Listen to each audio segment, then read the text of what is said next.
What's going on, everybody? So today is Wednesday, August 26th. It's near 12:45 Eastern, and we're going to cover a few things today. There are 8 things to be really good at golf. 1, we got our body, fitness, stability, mobility, flexibility, strength, power. We've got our course strategy, how intelligent we play the course. Should I hit a 3-iron or should I hit a driver on a par 5 that I can't reach in 2, that there's trouble down there?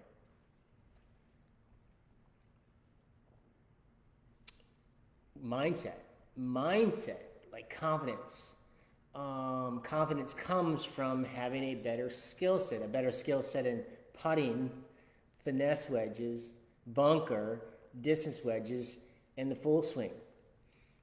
Have spoken to quite a few of you this week and last week, and the common thing I hear is, "Oh man, my driver's killing me." Okay, well let's break down if it's really killing you. Shot an 88. All right. Of those 16 strokes over par, what you're telling me is all 16 strokes were from the tee box, is where you lost 16 strokes. You didn't lose any in putting, you didn't lose any in finesse wedge, you didn't lose any in bunker or the distance wedge. You weren't long or short or left or right on your distance wedges. You didn't make a mistake intelligently on the course strategy where you decided to go for it when it was 222 over water and you took a 7 when you could have laid up short of the water. Then you could have hit over the water with a wedge and 2-putted for par, or maybe got close to 15 feet, 20 feet, 30 feet, 12 feet, and made a 1-putt. So we got those 8 categories: the body, the mindset, the skill set, and the core strategy. The skill set is 5. There's 5 skill sets. Now the long game, if you can, what if you decided to put your 3-wood and your 5-wood in your garage and didn't put them in the fucking bag and take them to the course and play 2 rounds without a driver or 3-wood? Could you try that? Could you play up, maybe instead of playing from the back tees, play from 1 tee up and maybe play a 6,200 yard course versus a 7,000 yard course? Play from 6,000, see if you can just use your 5-wood or your utility wood or whatever you hit off the tee besides the 3-wood and the driver, and see if you can get in the fairway, see if you can hit the green, see if you can score and chip and putt and get around the bunker, and see if you can score. That's going to give you some confidence, and confidence comes from skill set. So if you know that if you can get it close to like 5 or 8 feet or 10 feet and you can make that putt, well, that's confidence. So putting, reading the green, you all know how to read a green now, and that just, the more times you read a green, the better you get at it. The yardstick, can you at least at a bare minimum roll 1 ball across that yardstick 5 times in a row without it falling off? If you can, well, you've hit your line. If you can get to 10, well, that means you're really, really good. Can you do the 6-foot ladder drill out to 30 feet or 42 feet or 48 feet or even at the 60 feet? Can you do it 1 time through in 30 minutes? Can you successfully pass the 6-foot ladder drill? If you can, well, then your skill set's improving, and then you should make more putts as long as you go through your routine. That's why we have a routine: the think box and the play box, the think box and the play box. You're going to think about all the things you need to do analytically, and then you're going to use your creative mind and go for the target in the play box.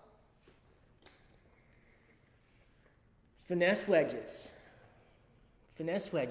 So let's talk about block practice versus scoring and performance. So block practice, finesse wedges, I might do some block practice for 3 minutes every single day. Every single day that I practice. So for example, finesse wedge, I'm going to laser beam in front. My weight's on my 60% of the weight is on my lead foot. I'm going to put the club back here. There, I can practice that for 30 seconds, just getting my right posture. Here's the takeaway. Up the plain toe up. Here's the takeaway. Up the plain toe up. I can throw the club head down. Spaghetti arms. I can work on the sequence. Up the plain toe up. I can throw the club head down. Then the arms and chest. And then the hips. You do this for 3 minutes a day, and just this motion in your garage, in your basement, in your backyard, in your attic, wherever, the more times you do this, it just becomes second nature. Now, this is just second nature for me. I can control this club head, this club shaft, and this club base with my right arm. That's the finesse wedge sequence. I can control it with both arms. That's the finesse wedge sequence. Now, when you go out to practice chipping and finesse wedge and pitching around the green from 30 yards and in, play a game. Do some random practice. Grab a ball, find a hole 18 yards over there, or just pick a hole and see how far it is. Walk it off, walk how many paces it is. It could be 18 yards. Say, okay, well, let me grab my 55-degree wedge, or my 59, or my 50, and play 3 different shots. If it's 18 yards, half of it would be 9 yards. What would you carry 9 yards and it rolls out the other 9 yards? If you don't know, well, practice it so you do know. Which wedge will you do that with? So take one ball, try and land it 9 yards and roll it out 9 yards. Grab your putter, and then putt it in and get it in.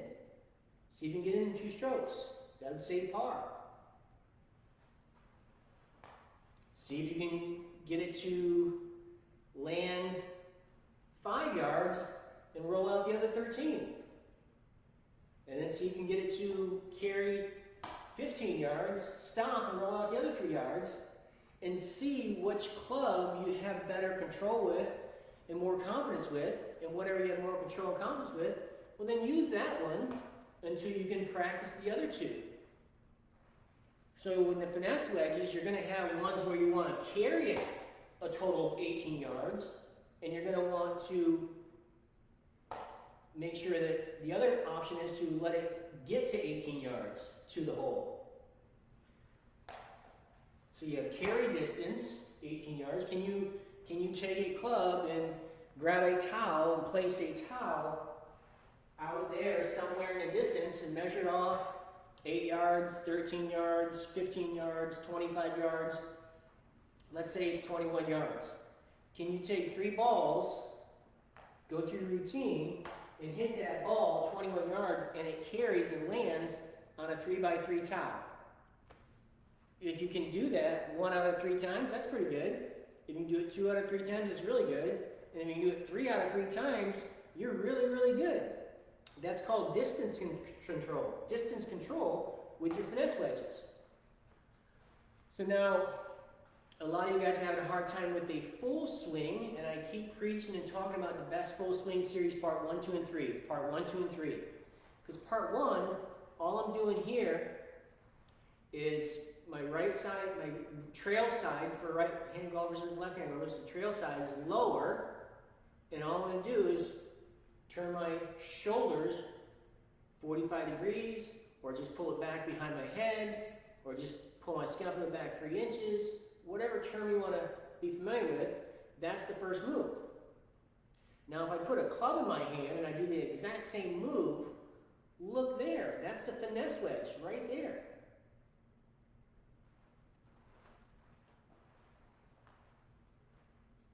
Here's the fit. So if I just do this drill, which we talked about, just rotate the pull the shoulder behind my head. If I just do that 45 degrees, if I do it 60 degrees, there's 45 degrees, there's 60 degrees, right there, up the plain toe up. So by training the full swing, you're training also the finesse wedge sequence.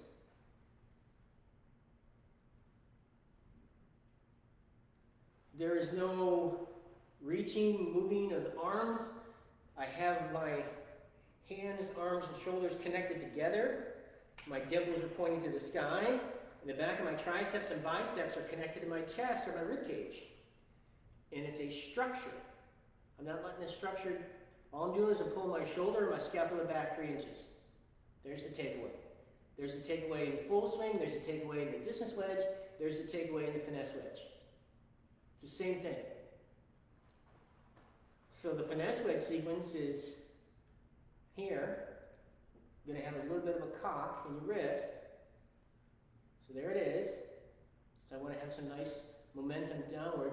If there's no wrist hinge, it's hard to start that club head down. So we're going to slightly cock the wrist. Now I've got energy in this power accumulator number 2 to maybe just throw the club head down in that sequence.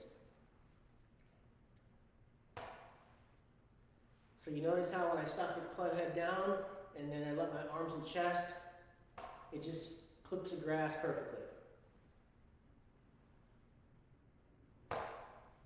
Just clips the grass perfectly. That's a finesse wedge sequence. So I'm just clipping the grass. Well, when we get to the best full swing series part 3, I talk about taking your left arm and pulling straight down and trying hitting your knee. And as you can see, my left arm is it's not angled out, it's angled inward. This is straight down, and this is inward. So when I take it back, up, and in, there I am, there's my backswing. My arm is angled backwards. I want to pull straight down. I want to pull straight down and try and hit my inner thigh. But I cannot hit my inner thigh because my shoulders are 4, 5, 6, 8 inches away from my knees. So that same motion that I was doing with the finesse wedge sequence where I'm just clipping the grass, just clipping the grass, just clipping the grass. I'm doing the same thing here where I pull straight down and I clip the grass. Now there's more acceleration, there's more velocity, which allows me to have a fuller finish. So the best full swing series, I'm teaching you exactly how the body moves together. So the shoulders, the torso, we look at, everybody did the fitness evaluation. Put my feet, knees together, I put a club behind here, and all I wanted to do is just turn your torso without moving your lower body. Just to see how much torso rotation you had in your body. Some of you could barely get to here. Some of you could get all the way to here. This is good mobility. This is good flexibility right through here. Okay?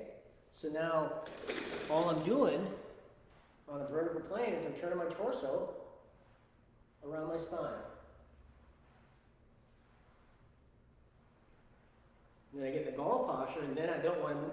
So here, I'm moving my upper body and everything together, upper and lower together.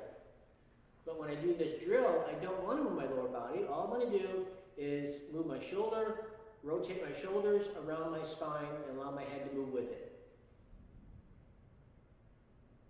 My head is connected to my spine. I want it to move naturally. I don't want to hold my head back, any of that stuff. I just want a slight tilt because my right hand's going to be lower on the shaft. And so all I'm doing is just right there. About a 45-degree turn. That's how you start the backswing. Now there's my arms, there's no extension of the arms, they're not straight. Just moving the shoulder and the torso one piece at a time. Okay? Then I extend out I just put my club here, straight down, slightly cocked, connected to my chest. All I'm going to do is move my shoulders 45 degrees. Right now I'm at the 7 o'clock position with the left arm, 7:30. So here's the 7:30 distance wedge swing, right there. It's basically just turning the shoulder 45 or 60 degrees. There it is. There's the 7 o'clock distance wedge swing. So the posture for this, the setup for this, I'm going to have a little bit of my weight leaning forward. I'm not going to use a lot of lower body, just like in this drill that we're doing. There's not a lot of lower body movement. It's just the lower body stable, and I'm turning my upper body and keeping my lower body in stability. Huh. Somebody's here.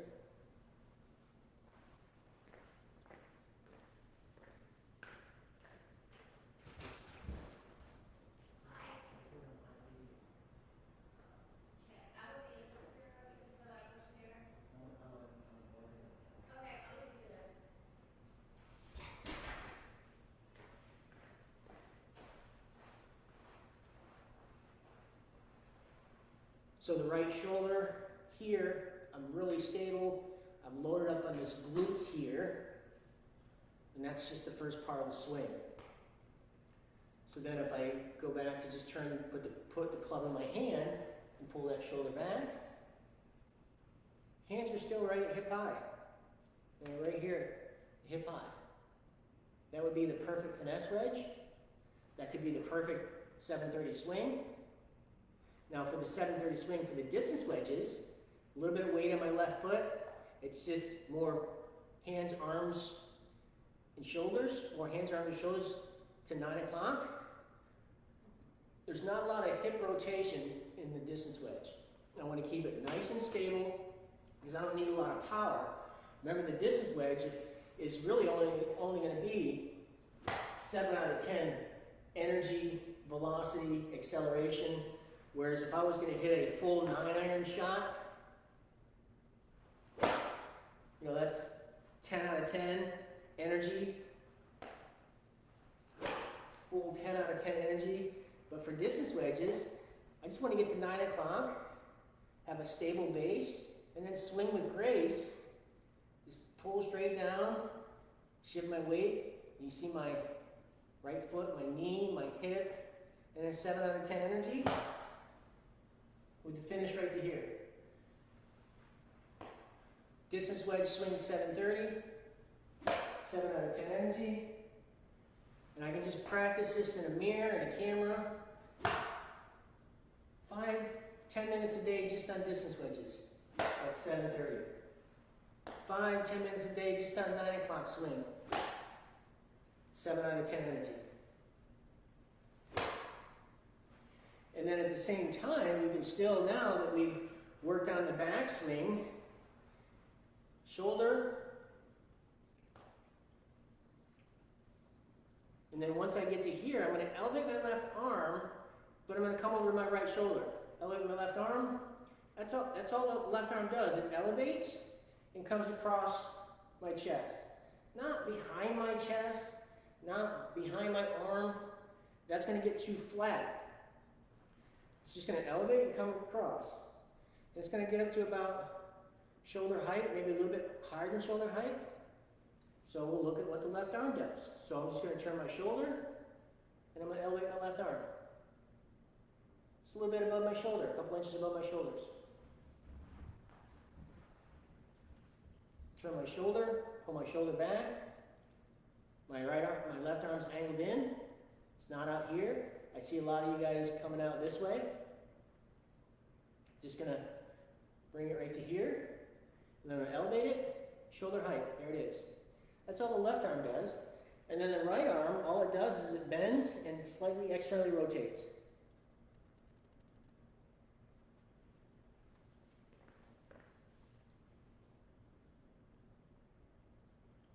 Hey, what's up, Jason? Hey, what's up, Mark?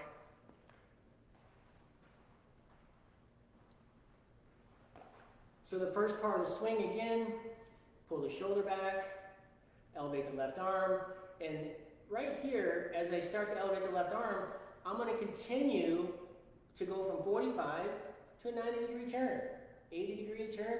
Don't have to get crazy out here. So I'm going to start with my shoulder turn.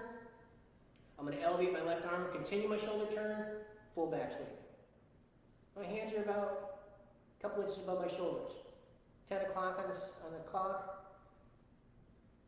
9 o'clock, 10 o'clock. That's the full backswing.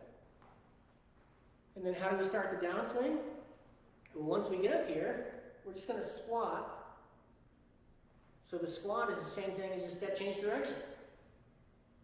So if you're having a hard time figuring out how to squat, well, just do the step change direction drill. It's the same move. All we're trying to do is get our weight to shift to the other side.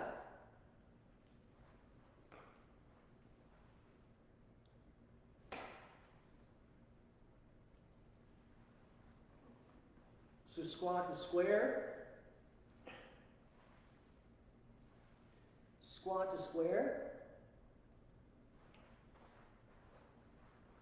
When I squat to square, since my left arm is elevated straight up here, and you got to be careful, if you get out here, it's impossible to come down. If you're back here, the only place you can go is out first. If you go out first, you're screwed as far as the sequence, the path, cutting across the ball. And if we're looking down here, and the back of the ball is 3 o'clock, you're going to cut at 3 o'clock, and you're going to hit at 2:30 or 1 o'clock when you need to be coming at the 4:30 spot of the ball.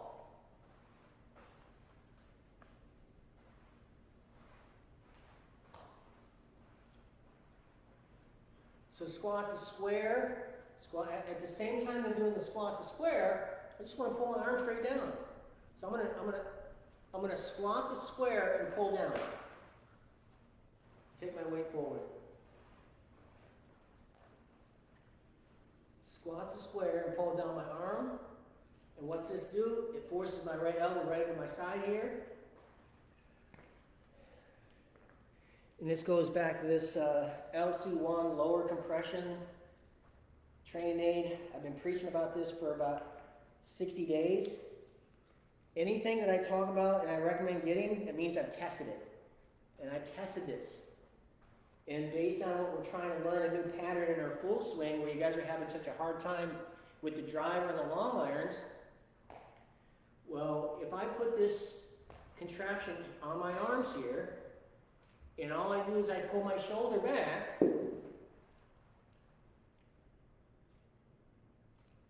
my dimples are in the air, my elbows are close together. A lot of the time you get your elbows away from your body. I see some of you guys where you get your elbows away from your body, and it gets way out here. This internally rotates versus externally rotate. We want to take this forearm and externally rotate it, not internally. Internal is the death of all bad golf shots. Internally rotating this forearm is the death of all it's death when it comes to bad golf shots. This thing will help make sure that when you get back here, that you don't do this, where you get your arm way up here. Now if I do an external rotation, look what happens to my elbow. So here's your backswing. What happens if I just externally rotate my arm? It brings this elbow right back into play. So external rotation of the right forearm, or your trail forearm, is externally rotating. When I externally rotate, it forces my elbow to come closer to my body.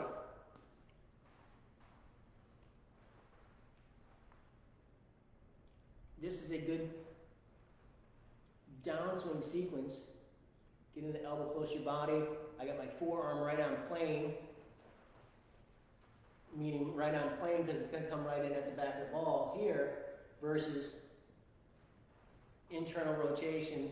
Internal rotation is cutting across the ball this way versus coming in underneath it from inside out, hitting the ball.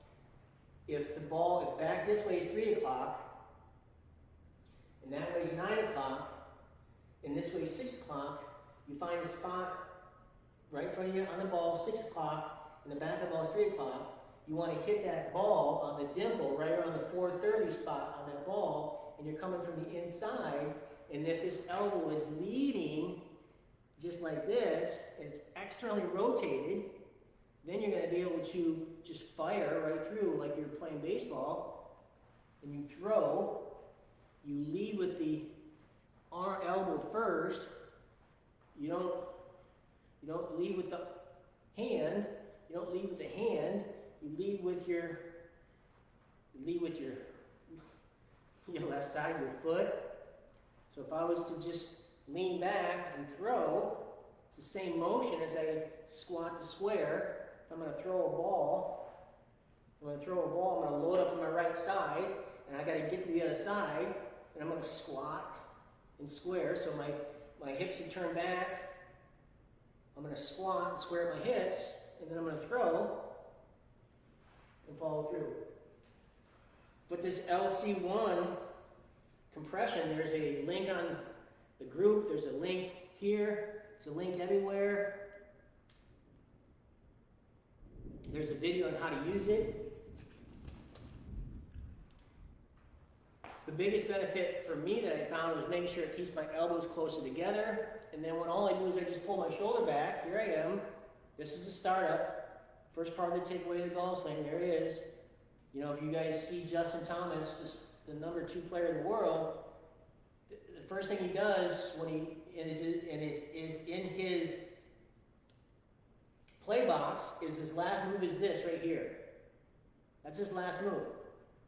He's just making sure it looks right and feels right. And this is how you can train the first part of the swing. All I'm doing is I'm rotating my shoulder back.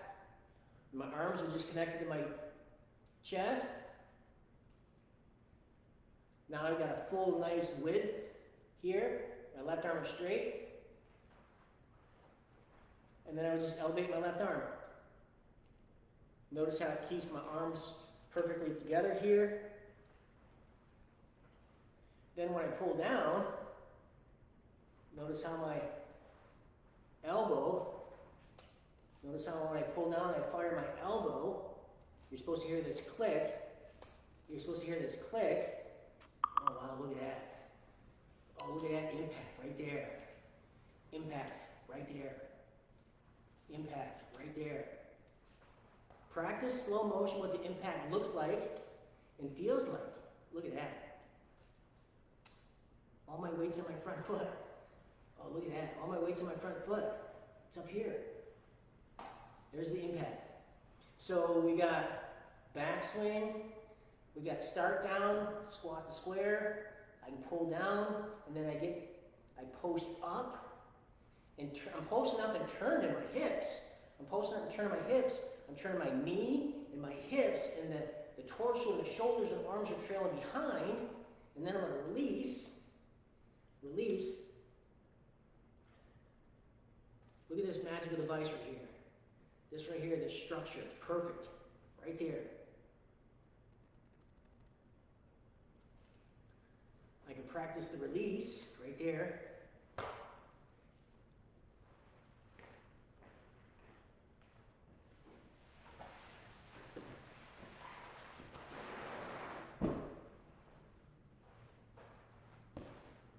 I can practice the release by turning the club upside down and doing the same thing from the top here, and just snapping my elbow. My elbow, I've done this in the training before, I want my elbow to hit the side of my rib cage at the same time that my lower body's leading. Okay? This will help accentuate that feeling. Feel is real. And then I can go ahead and snap and try and pull this back.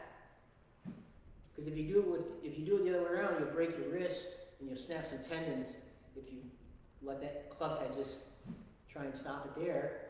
So then you would go, you get an impact bag.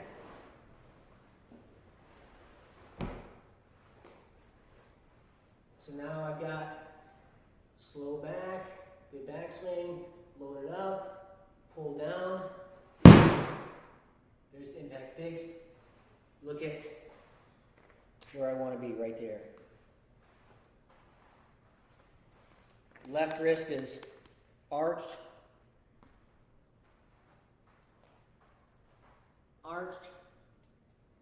uncocked and arched. Club face is perfectly squared impact.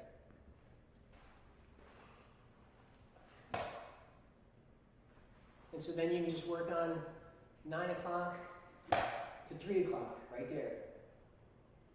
9 o'clock backswing, 3 o'clock follow through, just to practice that impact, trying to smash the crap out of the ball. You're trying to release, you're trying to take all this stored up energy that you have in number 2 and release it. You want to release it.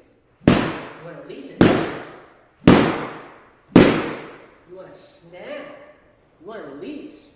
I see a lot of people swinging really, really hard and they're not getting any distance because they're not releasing at the back of the ball. I want to snap as hard as I can. I want to fire all this stored up energy. I cocked it, I want to uncock it. I've turned it, and I want to roll it through.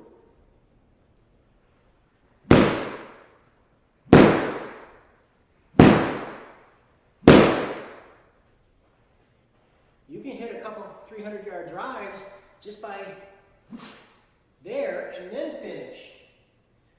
Release here and then finish.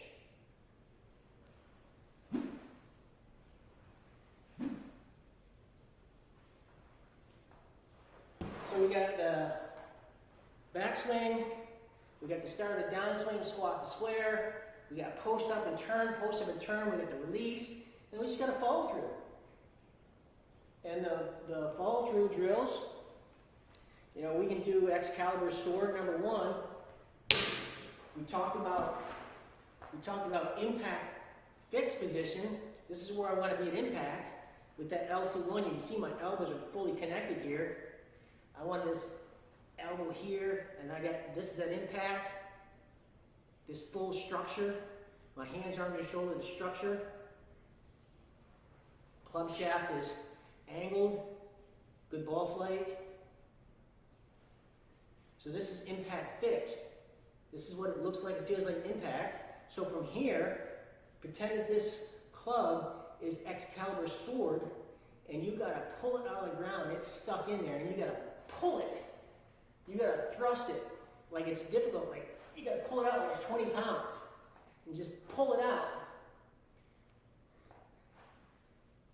Do 5 of these, and just now you can see the force that I'm pulling out. It's forcing everything to rotate and turn, and I post it up on my left leg, fully balanced. Let's address balance. I see some of you losing your balance. Well, here's a great drill. Take your stance and posture, and then I'm going to lift my toes off the ground, but I'm going to dig my balls of my feet into the ground. So my toes are up.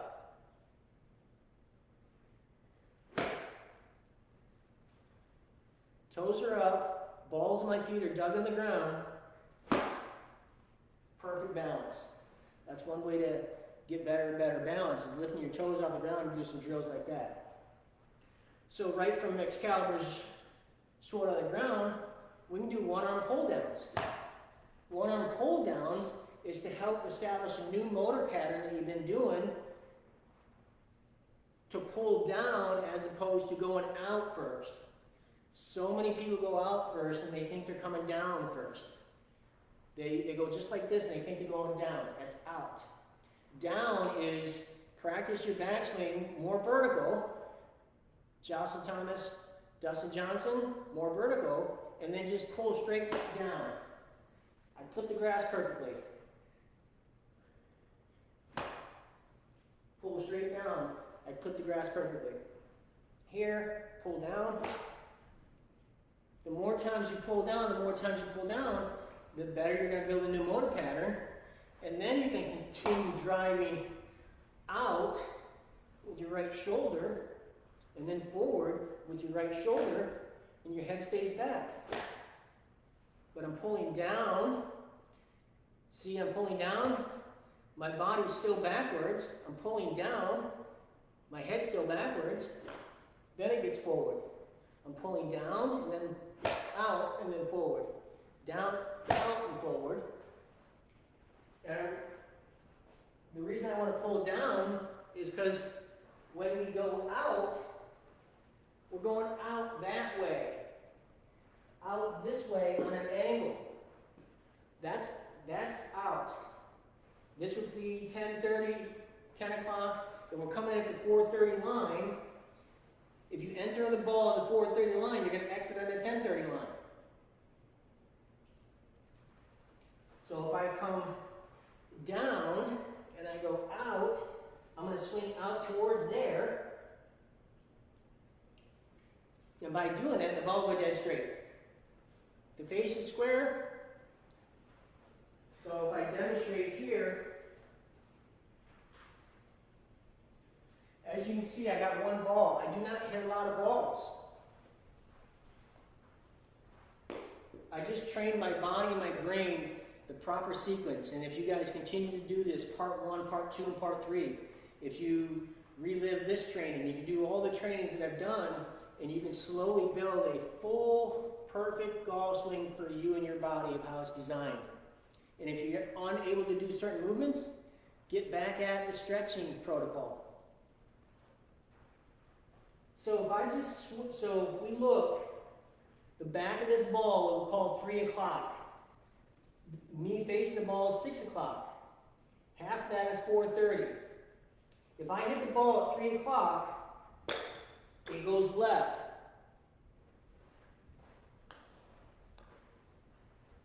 If I hit the ball at 4:30, aimed at this white stick, if I direct my hands from the top of my shoulder and I come down, I'm coming down, even though the club head's coming down, this head, the handle's coming down, and then when this releases, the head will fully extend, bent or cocked, fully extend.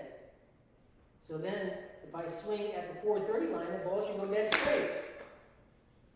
The ball went dead straight. So but you've got to train your brain to trust that I need to swing out for the ball to go straight. But the first move has to be down. The first move has to be down. So swing down, then out. And visually, you can put a alignment stick. So here, so this represents the target line. This represents cross line, where I want to swing the club.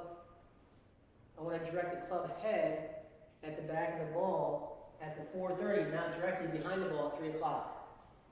So I'll take another practice swing to make sure I know what I'm doing. Okay, that's what I want to do. I'm going to look at the 430 line of the ball.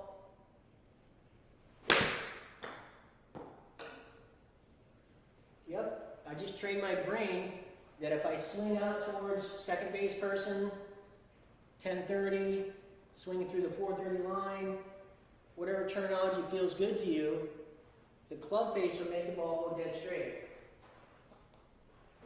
Now if I swing straight down the target line and the back of the ball's going to go left, and a lot of you guys are pulling the ball left, or you're slicing across it, you're coming down on it, and it's cutting across the ball, and you have this big banana slice or pull hook. The best way to get rid of this is, as James Padgett was doing last night in the video he shared in the group, he was just doing this slow motion. This is the first part of the swing. Then he was doing here, and then he was squatting and squaring, and then he got to here, and then he left his weight back here. So squat to square, post up and turn, and then get your weight to the other side. That looks like a good call posture.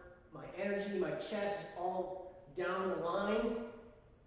And if you want to get more distance and more control, go even a little bit further. This is what the part 3 does.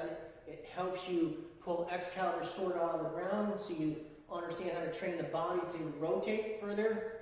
And then the one-arm pull-downs also help that as well. So the one-arm pull-downs help you finish to a full swing, but it also helps you do the one-arm pull-down just like that to make sure that you're coming down first. Because the backswing is back, up, and in. So the back, how the club head comes back, is my right shoulder just comes back a few inches. So that's the back. It goes up because I'm elevating my left arm, and it's coming in because I'm continuing my shoulder turn. So it's back up and in, and you want to be careful you don't have too flat of a place, because then you only have room to go out versus down. So take some really slow motion training, back, up, and in. There's a good swing. I can do this. Well, that looks good. That looks good. I can do that 1,000 times in a month. That looks good. My hands are just getting to shoulder height. You notice I can get in here and I'm not trying to do further. There's no reason to go further. It's just to here. It's just to right here. Then I've got all my weight on my rear foot. I want to get it to the other side. So then I'm going to squat the square and go right after it. And I want to go after it.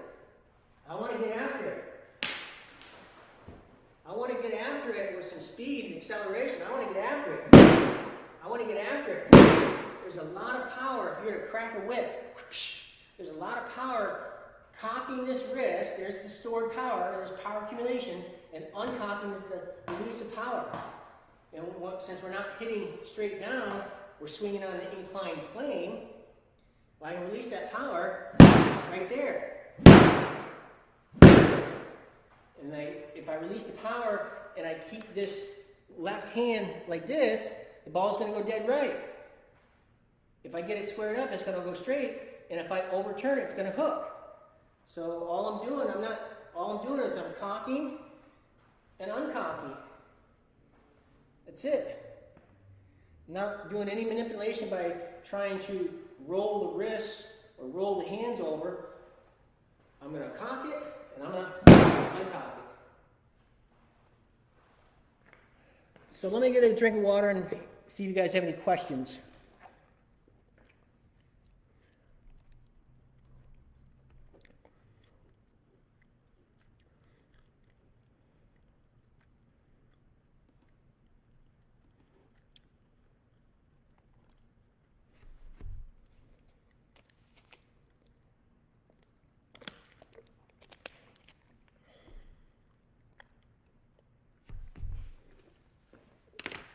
Okay. So then I can put on some of these bands. I got the blue Perform Better bands. I'm getting them for $6, a set of 3. I get the green and blue. I'll put the light one around my knees.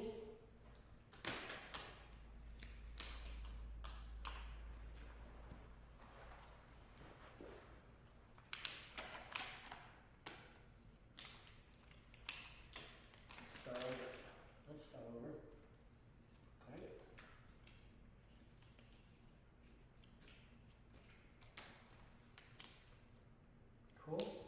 I'll put the blue around my ankles.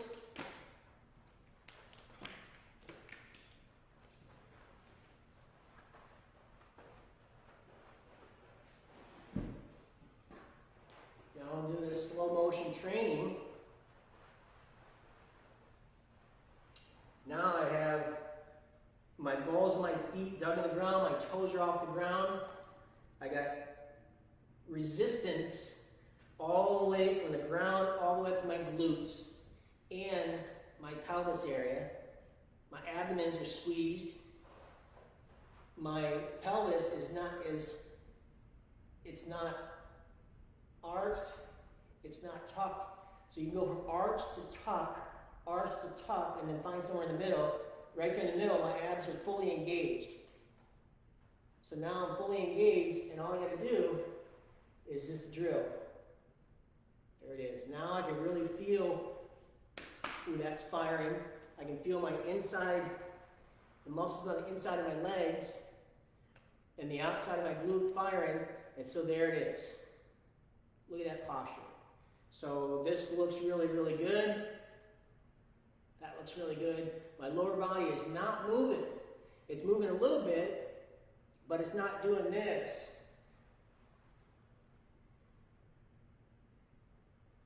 There's the first part of the swing. Then I can put this club's too long.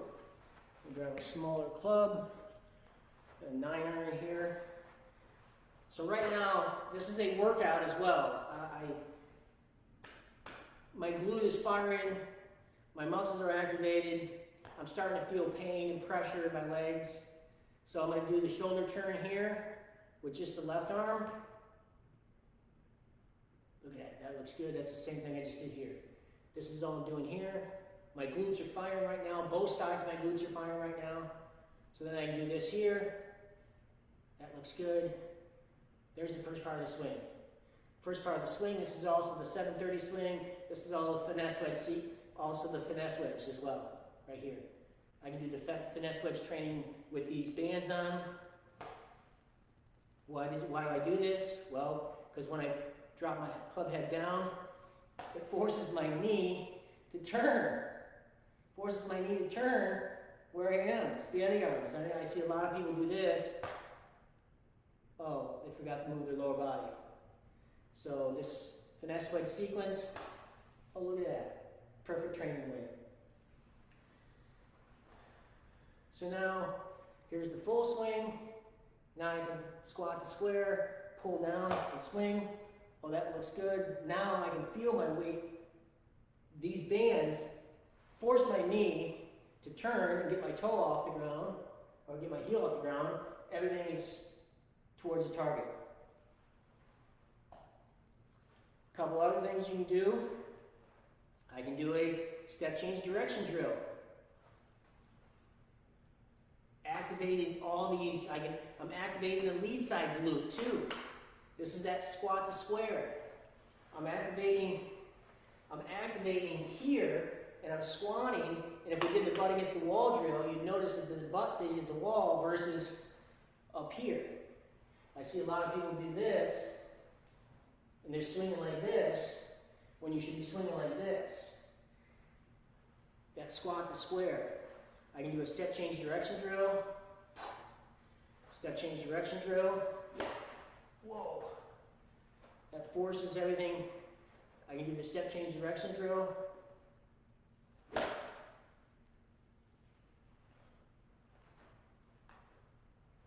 I can get a really wide stance here, and then I can squat to square, and that forces everything to turn. So I've had that on for less than 5 minutes, and every muscle in my body is firing right now. Every muscle in my lower body is firing.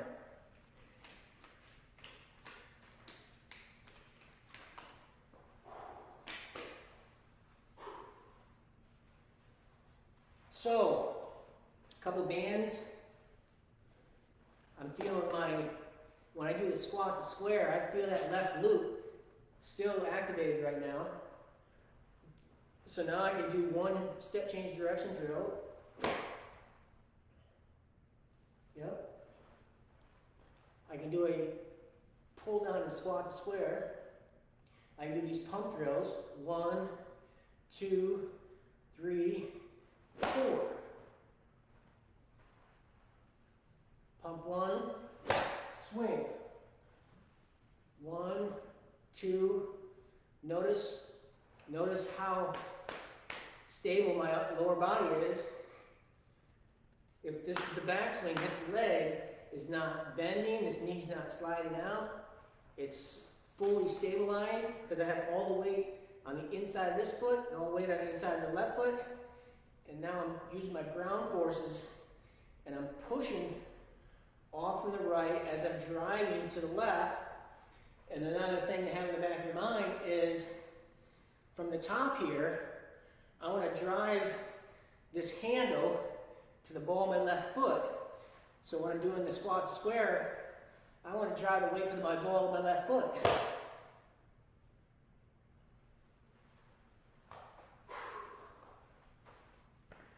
So I'm pretty sure that this training will help you as far as answering some questions you had about the best full swing part 1, 2, and 3. some of the other trainings you could be doing. There's really only 5 skill sets. Putting, by now, most of you average 28, 29, 30 putts. That's good. That's really good. If you want to get really great, well then just master the yardstick and do the speed 6-foot ladder drill. And then if you look at the finesse wedge, once you practice this sequence 1,000 times, it's second nature.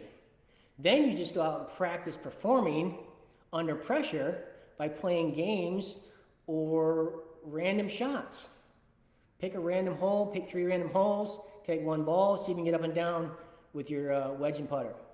Try carry 5 yards, try carry 10 yards, try carry 15 yards to the same hole and use 3 different wedges and see which one you have better performance with. Distance wedges. Distance wedges. You can sit here in your basement, in your garage, and if it's hot in your garage, maybe you lose some weight. You do it for 30 days. If you just did this 9 o'clock swing and pulled down 7 out of 10 energy and held that finish 1001, 1002, 1003, that takes 8 seconds. 1001, 1002, 1003. Let's say it takes 10 seconds. You can do 6 of those a minute. In 3 minutes, you can do 18. You can do 18 with 3 different clubs at 9 o'clock. That's 54 reps. 54 reps at 9 o'clock. It's just being able to master the 9 o'clock swing with the distance wedge 7 to 10 out of energy. The distance wedge 7 to 10 out of energy with this finish. Once you master that, then go grab 10 balls and hit your 9-iron, your pitching wedge, your sand wedge, your gap wedge, your lob wedge, and find out what the number was with those 10 balls. Only use the ones that you hit the sweet spot. So if you hit 7 out of 10 good shots, what is the average of those 7 shots with your pitching wedge? Now you have a known number on all your clubs from 9-iron down to your lob wedge at 9 o'clock. Then you master this 7:30 swing. We just showed you how to master the backswing. Pull my shoulder. We just showed you how to do this. Rep after rep. Don't do it this fast, but this rep after rep after rep after rep. Well, now I'm just going to put a club in my hand and hover it above the ground. Rep. Rep.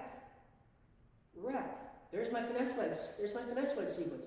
This is my 7:30. So here's my finesse wedge swing. Here's also my distance wedge swing. The difference is with the finesse wedge, I'm going to start with my club head and do spaghetti arms with not a lot of acceleration. With my distance wedge, I'm going to start with my lower body, but I'm going to swing 7 out of 10 energy with a full finish, with the arms extended. It's not the spaghetti arms. This is finesse wedge. Here's finesse wedge. But the 7:30 distance wedge, from here, there's not a lot of shoulder turn. It's just backswing till my arm gets to 7:30. Backswing till my arm gets to 7:30. I'm going to start down and I'm going to swing 7 out of 10 energy and finish here. Practice that. That's probably the hardest one to master is the 7:30. So do it over and over and over and over. And then go out, hit 10 balls, get the average of all those distances. Now you've got known numbers on 5 clubs, 9 pitch, gap, lob, sand wedge. So now you got 10 known numbers, and your brain can figure out, well, shoot, if I normally hit my lob wedge 76 yards at 9 o'clock, well, I got a 70-yard shot. Okay, well, why don't I just, instead of 9 o'clock, why don't I just swing to 8 o'clock? Take a few practice swings, that feels good, fire away. So that's the distance wedges. Bunker. Bunker, you're going to have to practice. I mean, if you've only practiced 1 time since you've been in the program, well, that's going to cost you a lot of strokes. I played around in the last couple of weeks where I hit one green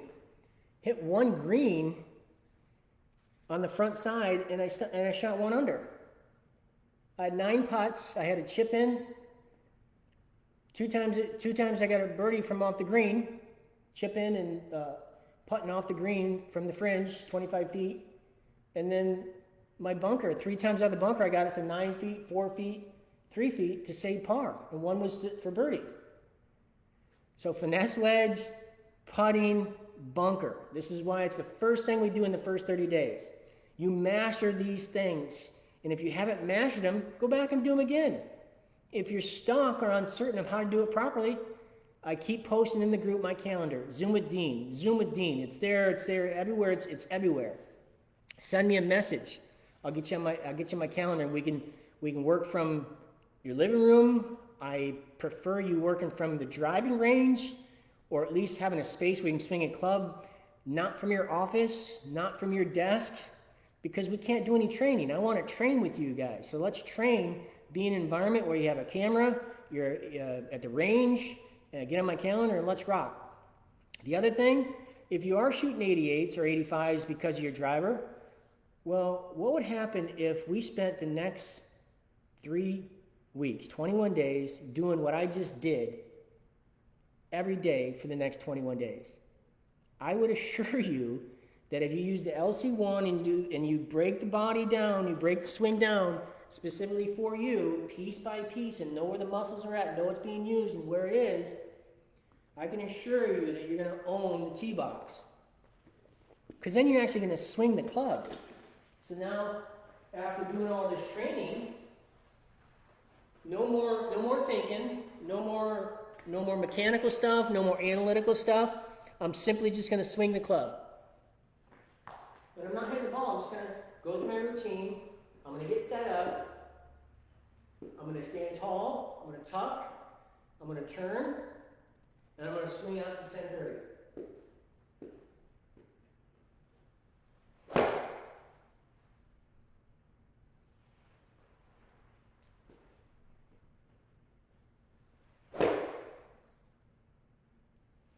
That felt good. So, you can go to the range, grab 36 balls, and play your home course right from the tee box.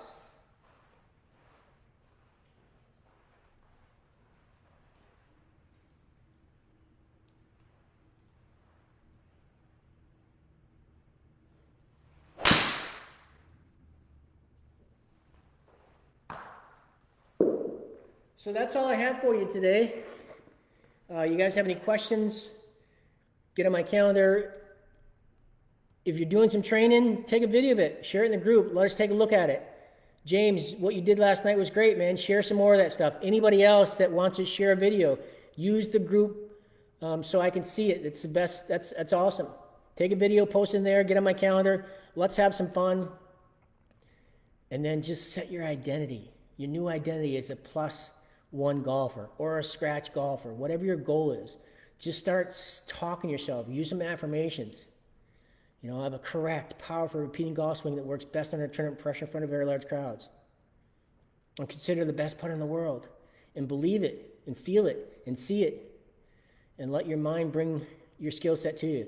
You guys have it all in you. All of you guys have this potential in you. It's you're going to have to do a little bit more work. And you might have fallen off the track or something. That's okay. I'm here with you for the next however long, you know. You can stay in the group as long as you want. Just do the work, get on my calendar, ask for help when you're stuck, and go out there and have a lot of fun. I'll talk to you guys soon.